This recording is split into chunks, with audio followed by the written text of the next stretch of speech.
সম্পর্কে। জিলহজ মাসটা হচ্ছে চন্দ্র বছরের শেষ মাস। যেমন বাংলা বছরের শেষ মাসের নাম হচ্ছে চৈত্র মাস, ইংরেজি বছরের শেষ মাসের নাম হচ্ছে ডিসেম্বর মাস। অনুরূপ ভাবে আরবি বছরের শেষ মাসের নাম হচ্ছে জিলহজ মাস। এই জিলহজ মাসের প্রথম 10 দিনের আমল আল্লাহর কাছে অনেক দামি। আল্লাহর কাছে ওই 10 দিনের আমল অনেক দামি, অল্প আমলেই অনেক নেকি পাওয়া যায়। আমরা সহজ কথাই বলতে পারি যে এই 10 দিনে আল্লাহ অফার দিচ্ছে আমলের ব্যাপারে।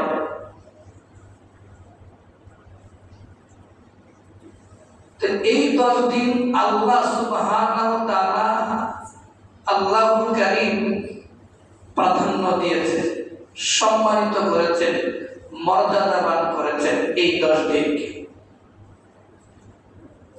যেমন আরবি 12 মাসের মধ্যে আল্লাহুল কারীম রমাদান মাসটাকে প্রাধান্য দিয়েছেন, সম্মানিত করেছেন, মর্যাদাবান করেছেন। 7 দিনের মধ্যে জুমার দিনটাকে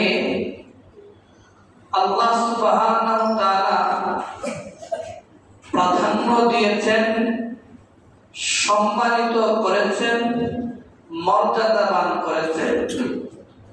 অনুরূপ ভাবে বছরের দিনগুলোর মধ্যে জিলহজ মাসের প্রথম 10 দিনকে আল্লাহ সুবহানাহু ওয়া তাআলা প্রাধান্য দিয়েছেন, সম্মানিত করেছেন, মর্যাদাবান করেছেন অন্যান্য দিনগুলো থেকে, তবে রমজানের দিনগুলো ব্যতীত। এই 10 দিন যদি কেউ আমল করে,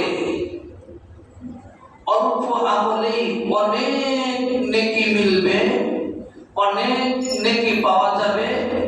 সে অনেক অল্প আমলেই অনেক সওয়াবের ভাগীদার হবে। সুবহানাল্লাহ। আল্লাহ বলেন ওই 10 দিন অফার চলছে। দুনিয়ার লাইনে আমরা অফার খুব বুঝি, কিন্তু আখিরাতের লাইনে, আমলের লাইনে আমরা খুব অকেজ হয়ে যাই। ঠিক না? ঠিক।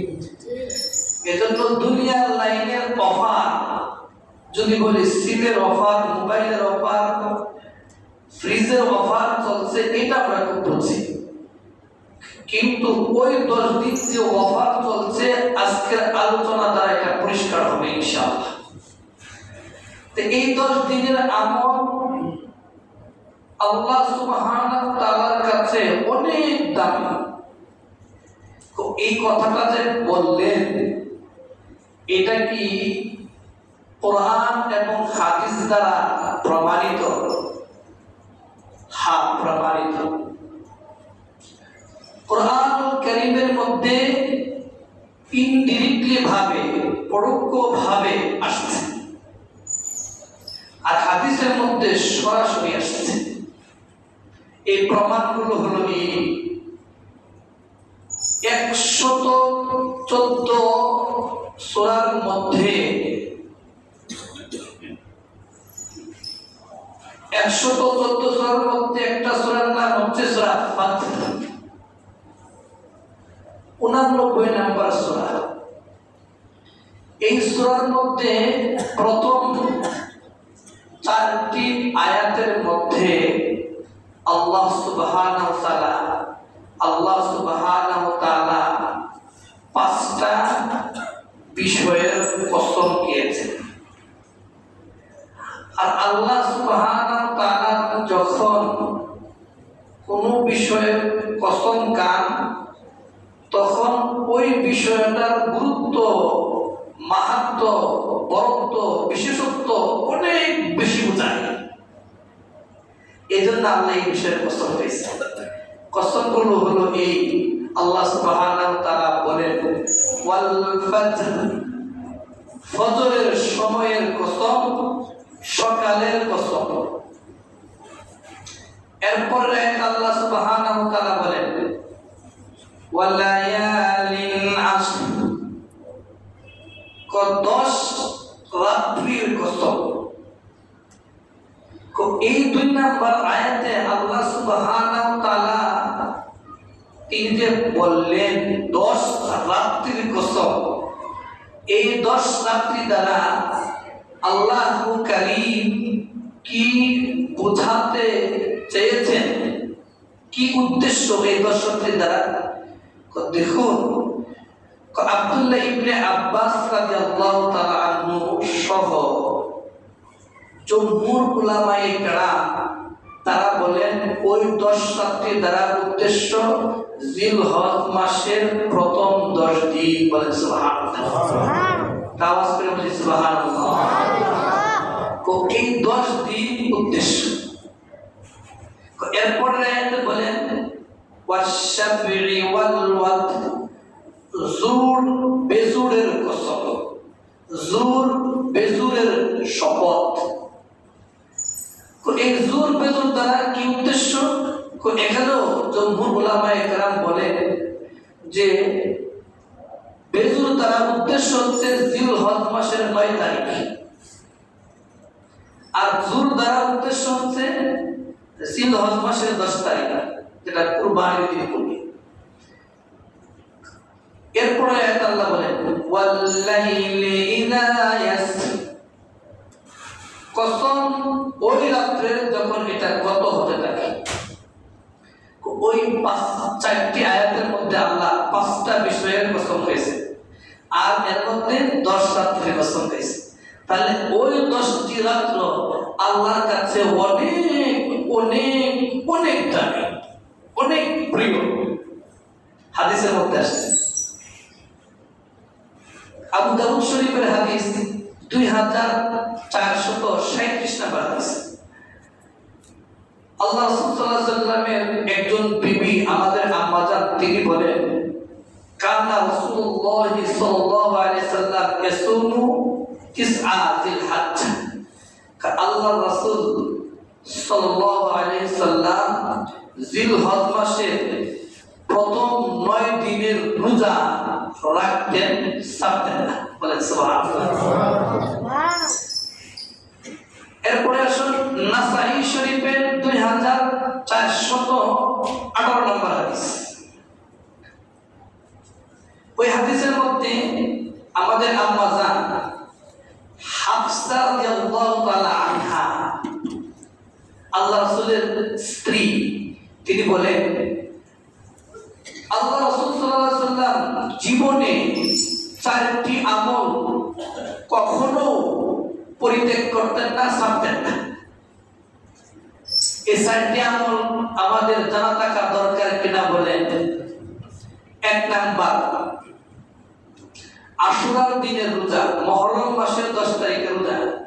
নাম্বার 2, জিলহজ মাসের প্রথম দিনের 9টি রোজা।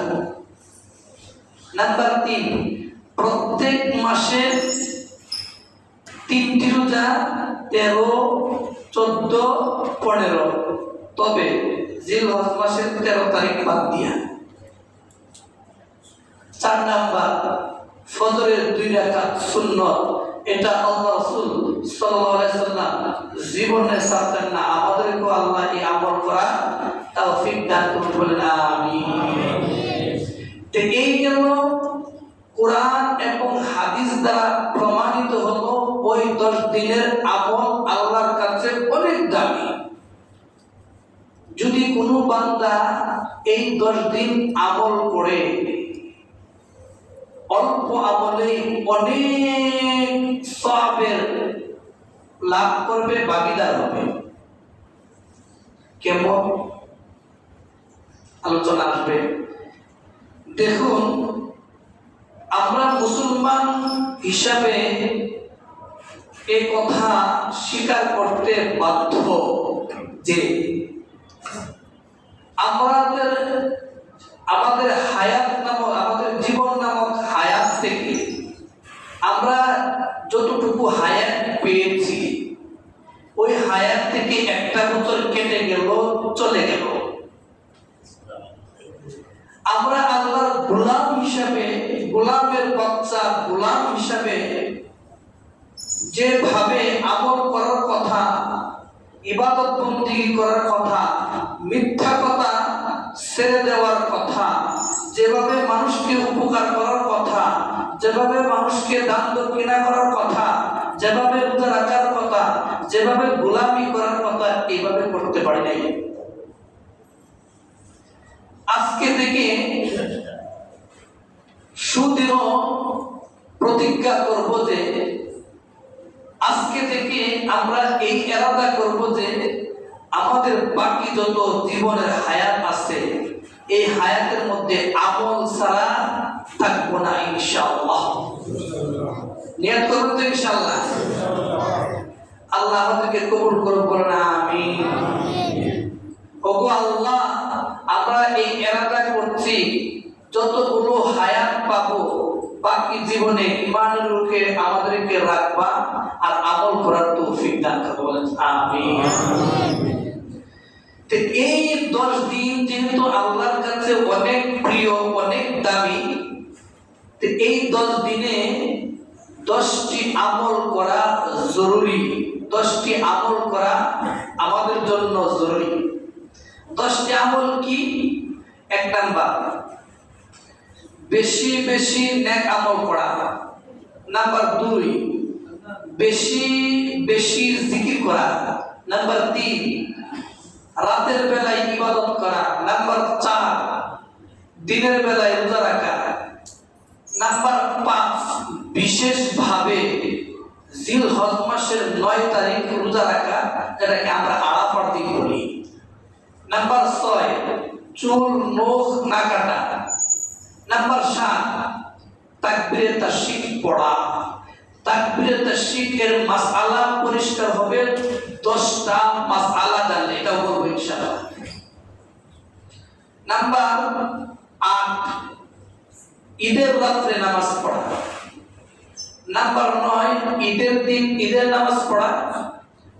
নাম্বার 10, ঈদের দিন কুরবানি করা। কুরবানির মধ্যে কয়জন শরীক থাকতে পারবেন এটাও এখানে নিয়ে আসবো। প্রিয় হাজরিন, তা আমরা এক এক করে এই 10টার বিবরণ সম্পর্কে জানবো।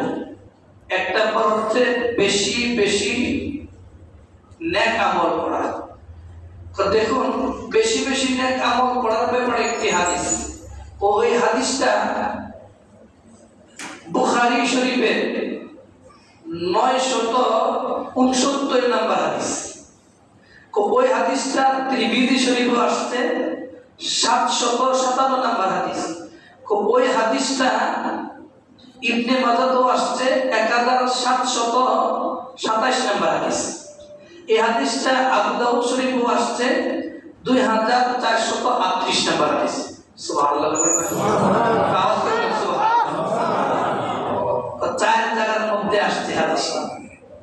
ওই হাদিসের মধ্যে আব্দুল্লাহ ইবনে আব্বাস রাদিয়াল্লাহু তাআলা আনহু তিনি বলেন যে দিনগুলোর মধ্যে যত দিনগুলো আছে, এই দিন অন্যান্য দিনগুলো থেকে জিলহজ মাসের প্রথম 10 দিনের আমল আল্লাহর কাছে অনেক প্রিয়, অনেক দামি, বলে সুবহানাল্লাহ। এই কথা যখন আল্লাহ রাসূল সাহাবায়ে কেরামের সামনে পেশ করলেন, বললেন, সাহাবায়ে কেরাম বললেন, ওগো আল্লাহর রাসূল, ক্বালু ইয়া রাসূলুল্লাহ ওয়ালাল জিহাদু ফি সাবিলিল্লাহ। ওগো আল্লাহর রাসূল, তাহলে কি জিহাদের চেয়েও ওই দিনের আমল আল্লাহর কাছে অনেক দামি? আল্লাহ রাসূল বললেন, ক্বাল ওয়ালাল জিহাদু ফি সাবিলিল্লাহ। জিহাদের চেয়েও ওই 10 দিনের আমল আল্লাহর কাছে অনেক দামি। সুবহানাল্লাহ বলবেন না? ও কেমন দামি! ওই 10 দিনের আমল আল্লাহর কাছে জিহাদের চেয়ে অনেক দামি। দেখেন, যুদ্ধ করা আর মসজিদে বসে জিকির করা এক না। যুদ্ধের মধ্যে নিশ্চিত হওয়া হইলে বাঁচবো না মরবো, আর মসজিদে বসে জিকির করা অনেক সহজ, কিন্তু এটা অনেক কঠিন। কিন্তু ওই 10 দিনের আমল যুদ্ধের চেয়েও দামি। বলেন সুবহানাল্লাহ। তবে ওই ব্যক্তি ব্যতীত যে ব্যক্তি যুদ্ধে গেল, যাওয়ার পরে সে আর জান মান নিয়ে গেছে, সে জানও আনতে পারে নাই, মালও আসতে পারে নাই, শহীদ হয়ে গেল, ওই ব্যক্তি ব্যতীত। তাহলে এই 10 দিন আমল করলে আমরা জিহাদের চেয়েও বেশি সওয়াব পাবো। এই জন্য যতগুলো নেক আমল আছে, খুব শর্ট করে বলে দিলাম, এই আমলগুলো এই দিন বাড়িয়ে দেওয়া। কুরআন তেলাওয়াত বলেন, জিকির বলেন, নামাজ বলেন। কুরআন তেলাওয়াতের ব্যাপারে আল্লাহ সুবহানাহু ওয়া তাআলা বলেন, বুখারী শরীফের 5027 নম্বর হাদিস, উসমান রাদিয়াল্লাহু তাআলা তিনি বলেন, খায়রুকুম মান তাআল্লামাল কুরআনা ওয়া আল্লামা। তোমাদের মধ্যে সর্বোত্তম ওই ব্যক্তি যিনি কুরআন মাজিদ শিক্ষা করেন এবং শিক্ষা দেন। সুবহানাল্লাহ। অন্য এক হাদিসের মধ্যে আসছে, আল্লাহ রাসূল সাল্লাল্লাহু আলাইহি ওয়াসাল্লাম বলেন, আফদালুল ইবাদাতি তিলাওয়াতুল কুরআন। যতগুলো নফল ইবাদত আছে এর মধ্যে সর্বোত্তম ইবাদত হচ্ছে কোরআন তেলাওয়াত করা। আর আমরা মুসলমান এটার মধ্যে গাফেল, ঠিক না? ঠিক। এই গেল এক নাম্বার প্রকার। এক নাম্বার প্রকারের ব্যাখ্যা বিবরণ গেল যে কি বেশি বেশি নেক আমল করা এই 10 দিন। কারণ এই 10 দিন আপনার অফার চলছে, এই অফার 15 দিনে পাবেন না। কেমন অফার চলছে সামনে আসবে। 2 নাম্বার হচ্ছে বেশি বেশি জিকির করা। জিকিরের ব্যাপারে আল্লাহ সুবহানাহু ওয়া তাআলা সূরা হজ্জের 28 নম্বর আয়াতে বলেন, ইয়াযকুরুসমাল্লাহ ফি আইয়ামিন মা'লুমাত। যে ফি আইয়ামিন মা'লুমাত এর দ্বারা কি বুঝাতে চেয়েছেন রব? আল্লাহ কারীম কি বুঝাতে চেয়েছেন? আব্দুল্লাহ ইবনে আব্বাস রাদিয়াল্লাহু তাআলা আনহু সহ জমহুর উলামায়ে কেরাম তারা বলেন ওই 10 দিন দ্বারা জিলহজ মাসের প্রথম 10 দিনকে বুঝাতে চেয়েছেন। অতএব এই 10 দিন ইয়াযকুরুসমাল্লাহ, আল্লাহর বেশি বেশি জিকির করুন। মুসনাদে আহমদের মধ্যে আসছে জিকির কেমনে, কি জিকির করবেন এই ব্যাপারে আসছে। আল্লাহ রাসূল সাল্লাল্লাহু আলাইহি ওয়াসাল্লাম বলেন, ফাআকসিরুহু ফিহিন্না মিনাত তাহলিল ওয়াত তাহমিদ ওয়াত তাকবীর ওয়াত তাসবিহ। তোমরা এই 10 দিনে বেশি বেশি লা ইলাহা ইল্লাল্লাহ, লা ইলাহা ইল্লাল্লাহ, আল্লাহু আকবার, সুবহানাল্লাহ, আলহামদুলিল্লাহ। সুবহানাল্লাহ বেশি বেশি পড়ো। সুবহানাল্লাহ পড়লে কিরকম দামি? আসমান এবং জমিনের চেয়েও দামি সুবহানাল্লাহ। এই ঘটনাটা শোনা দরকার। কেমন দামি? দাউদ আলাইহিস সালামের ছেলে সুলাইমান আলাইহিস সালাম, তিনি বাতাসেরও বাদশা ছিলেন, পাখিরও বাদশা ছিলেন, সবকিছুর নিয়ন্ত্রণ ছিল তার। তিনি একদিন বাতাসে ভেসে যাচ্ছেন এবং পাখিরা তাকে ছায়া দিচ্ছে ছাতার মতো। ওই যে যাচ্ছে, বনি ইসরাইলের এক আবেদের পাশ দিয়ে যাচ্ছে। বনি ইসরাইলের আবেদ হলো সুবহানাল্লাহ, আল্লাহ দেখে সুবহানাল্লাহ এই কথা বলছে। সুলাইমান আলাইহিস সালাম এখানে নেমে গেলেন, বললেন যে ও আবেদ, ও জাকির, তুমি যে সুবহানাল্লাহ বলছো, এই সুবহানাল্লাহর সওয়াব তুমি আমার দেয়া দাও, আর আমার এই বাদশাহ তুমি নিয়ে নাও। সুবহানাল্লাহ, আওয়াজ করে বলেন সুবহানাল্লাহ।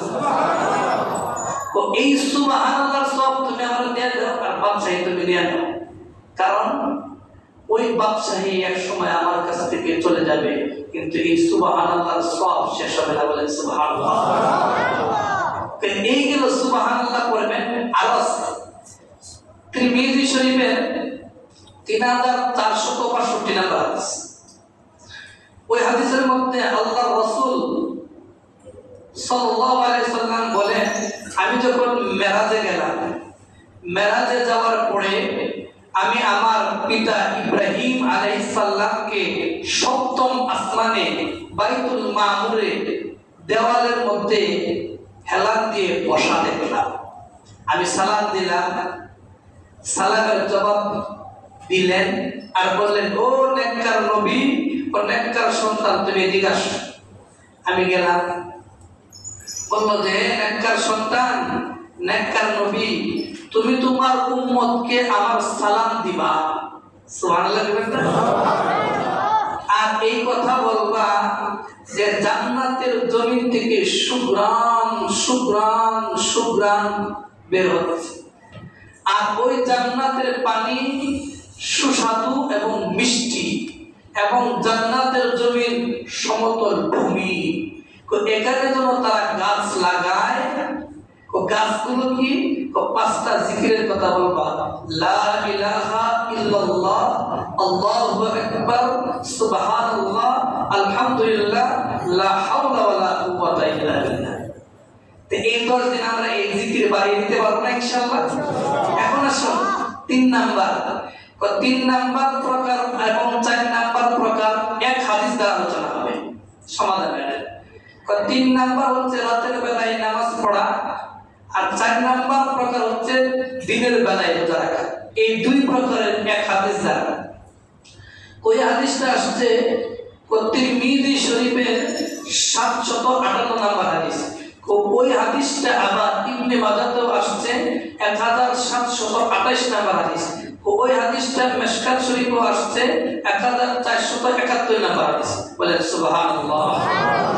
ওই হাদিসের মধ্যে আবু হুরায়রা রাদিয়াল্লাহু তাআলা আনহু তিনি বলেন যে আল্লাহ রাসূল সাল্লাল্লাহু আলাইহি সাল্লাম বলেন যে ও যতগুলো দিন আছে, ওই দিনগুলোর মধ্য থেকে সবথেকে আল্লাহর কাছে দামি এবং প্রিয় দিন হলো এই 10 দিন। সুবহানাল্লাহ। কেমন প্রিয়? যদি কোনো ব্যক্তি এই জিলহজ মাসের 1 থেকে 9 তারিখ পর্যন্ত একটা রোজা রাখে, একটা রোজা, কেমন অফার, কেমন দামি, এই কথা বলছেন। একটা রোজা রাখে, একটা রোজা রাখলে 1 বছর রোজা রাখলে যে পরিমাণ সওয়াব, সেই পরিমাণ সওয়াব তার আমলনামায় লিখে দেওয়া হয়। আর যদি এই 10 দিন সে রাতের বেলায় নামাজ পড়ে, ইবাদত বন্দেগী করে, তাহলে লাইলাতুল কদরের রাতে নামাজ পড়লে যে পরিমাণ সওয়াব, সেই পরিমাণ সওয়াব মিলবে তার এক এক রাতে। বলেন সুবহানাল্লাহ। এখন আসুন লাইলাতুল কদরের ব্যাপারে আল্লাহ বলেন, লাইলাতুল কদরি খায়রুম মিন আলফি শাহর। যে ব্যক্তি লাইলাতুল কদরে নামাজ পড়লো, পাইলো, ভাগ্যে মিললো, সে 1000 মাসের চেয়েও বেশি ইবাদত বন্দেগী করবে। বলেন সুবহানাল্লাহ। 1000 মাস সমান কত দিন, কত বছর? 83 বছর 4 মাস। আমার প্রশ্ন হচ্ছে এই জায়গায় যে এই লাইলাতুল কদর কত তারিখে, কোন তারিখে পাইছেন কিনা এই ব্যাপারে সন্দেহ। আর আপনি যদি এই 10 দিন নামাজ পড়েন, 9 দিন নামাজ পড়েন, এক এক রাতে আপনি লাইলাতুল কদরের সমপরিমাণ সওয়াব পাবেন। বলে সুবহানাল্লাহ।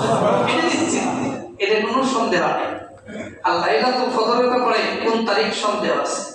তো এই গেল আমাদের 4 নাম্বার প্রকারের আলোচনা। 5 নাম্বার প্রকারে আসেন। 5 নাম্বার প্রকার হচ্ছে এই জিলহজ মাসের মধ্যে একটা দিন আছে। জিলহজ মাসের এই 1 থেকে 10 পর্যন্ত একটা দিন আছে, এটা বিশেষভাবে আল্লাহ উল্লেখ করেছে। কোন দিন? জিলহজ মাসের 9 তারিখ।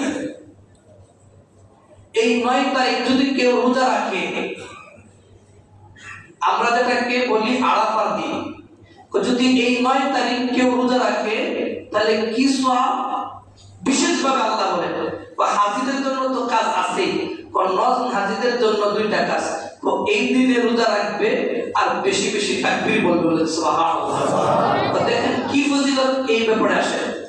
ও মুসলিম শরীফের 2637 নম্বর হাদিস, ওই হাদিসটা মুসলিম শরীফের আরেক জায়গায় আসছে 2618 নম্বর হাদিস।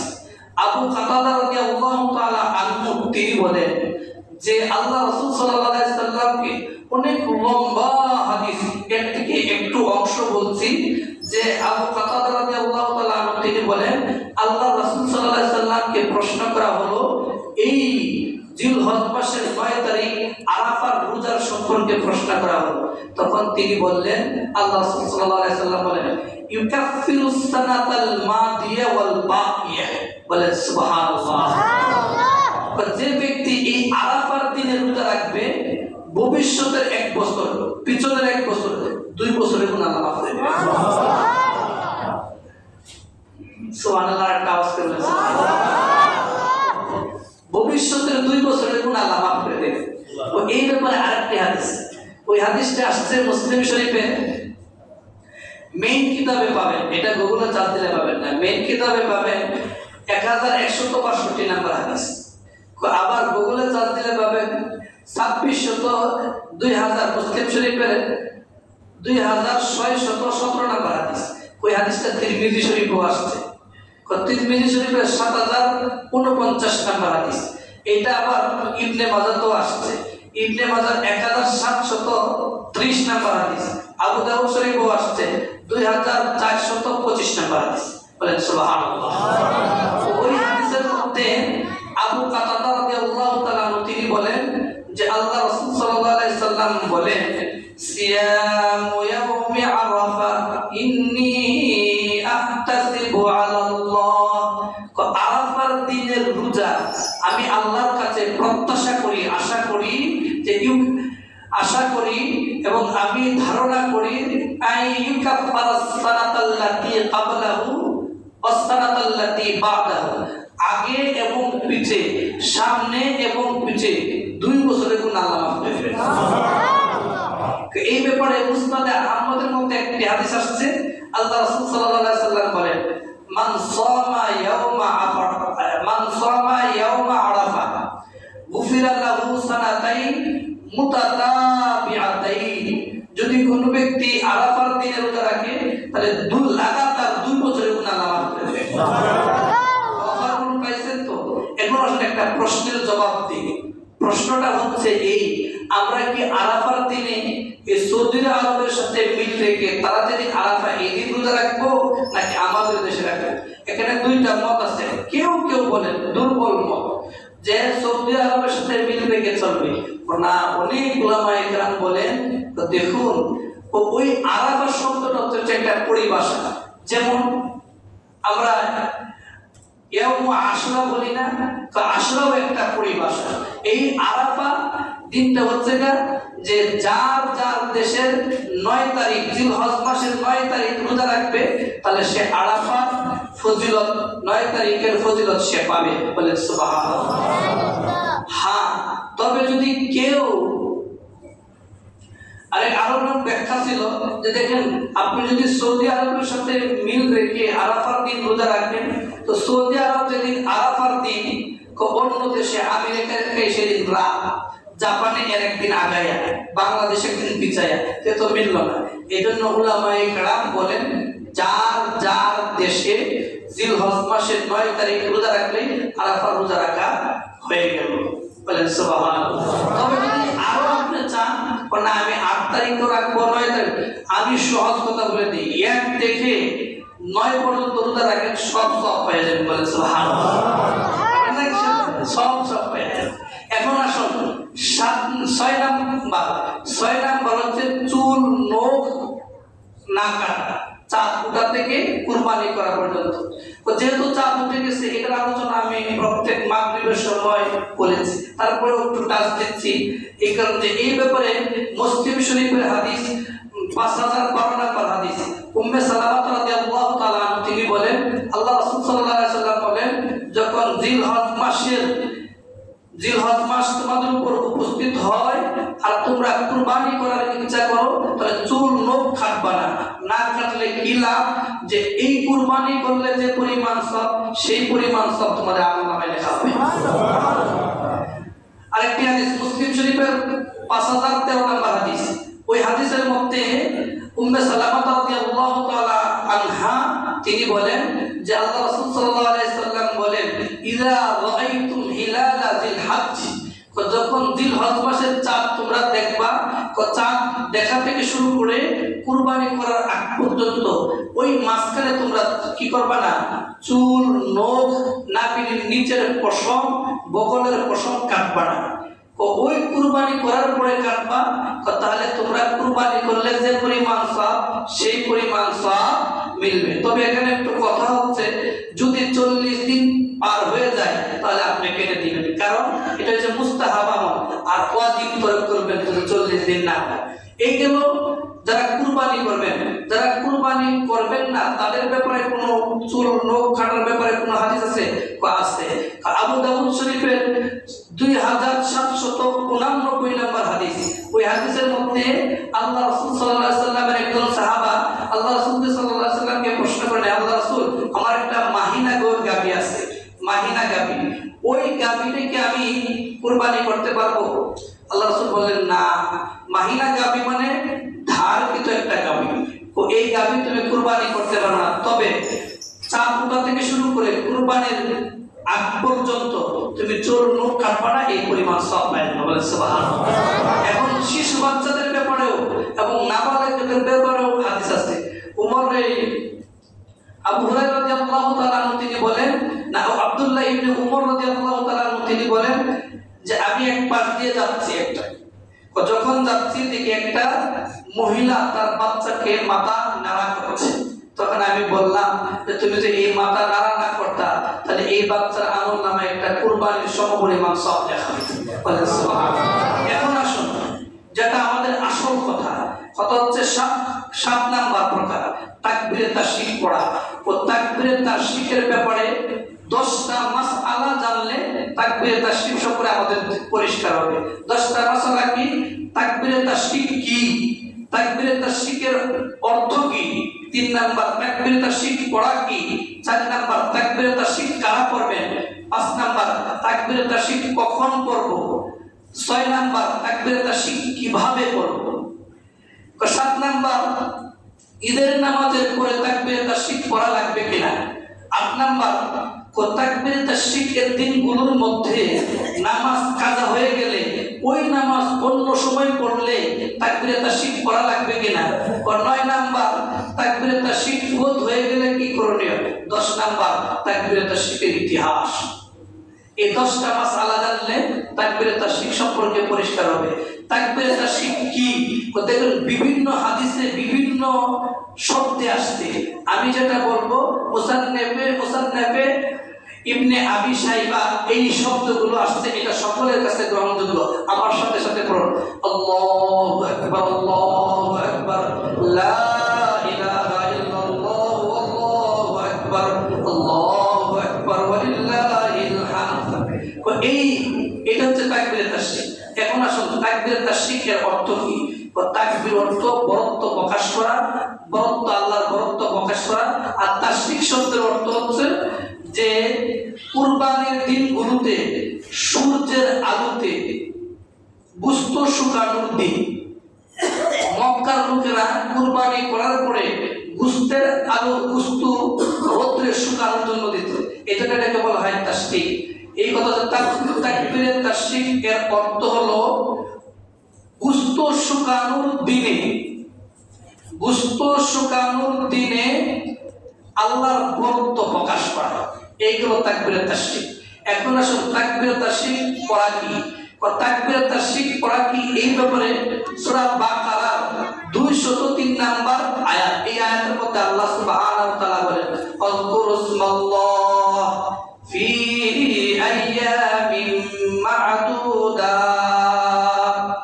ফি আইয়ামিন মা'দুদাত দ্বারা কি বোঝাতে চেয়েছেন? দ্বারা বুঝাতে চেয়েছেন যে এটা হচ্ছে জিলহজ মাসের প্রথম 10 দিন, আরো বুঝাতে চেয়েছেন এটা তাকবীরে তাশরিকের দিনগুলো। তো এই দিনগুলোতে তোমরা তাকবীরে তাশরিক পড়ো, আর এটা পড়া হচ্ছে ওয়াজিব। কারা পড়বে? যাদের উপর নামাজ ফরজ তারাই এই তাকবীরে তাশরিক পড়বে। কখন পড়বে? দেখেন 4 থেকে শুরু করে 10 তারিখ পর্যন্ত পড়া, এটা হচ্ছে মুস্তাহাব। বলেন সুবহানাল্লাহ। আবু হুরায়রা রাদিয়াল্লাহু তাআলা আনহু বাজারে যাইতেন, গিয়া বলতেন আল্লাহু আকবার, আল্লাহু আকবার, আওয়াজ করে বলতেন, সব ধরে আল্লাহু আকবার, আল্লাহু আকবার, লা ইলাহা ইল্লাল্লাহ, আল্লাহু আকবার, আল্লাহু আকবার, ওয়ালিল্লাহিল হামদ। তো এইটা আপনি আমল শুরু করে দিবেন, রাস্তা ঘাটে বাজারে যখন আওয়াজ করে পড়বেন, আওয়াজ করে, তখন আপনাকে বলবে কি মানুষ জানেন যে পাগল হয়ে গেছে। আর তখনকার জামানায় সবাই ছিল জাকের, 1-2 জন ছিল পাগল, আর এখন সবাই পাগল, 1-2 জন হচ্ছে জাকের। এই জন্য মাথার মধ্যে সমস্যা। এজন্য আপনি সুন্নত পালন করতে গিয়ে কে বলবেন আমার দেখার বিষয় না, ঠিক না? ঠিক। তো এখন আসুন যে এই তাকবীরে তাশরিক কিভাবে পড়বেন, তাকবীরে তাশরিক কিভাবে পড়বেন, তাকবীরে তাশরিক কখন পড়বেন, একটা কথা হলো। আরেকটা কথা হচ্ছে তাকবীরে তাশরিক কখন পড়া ওয়াজিব।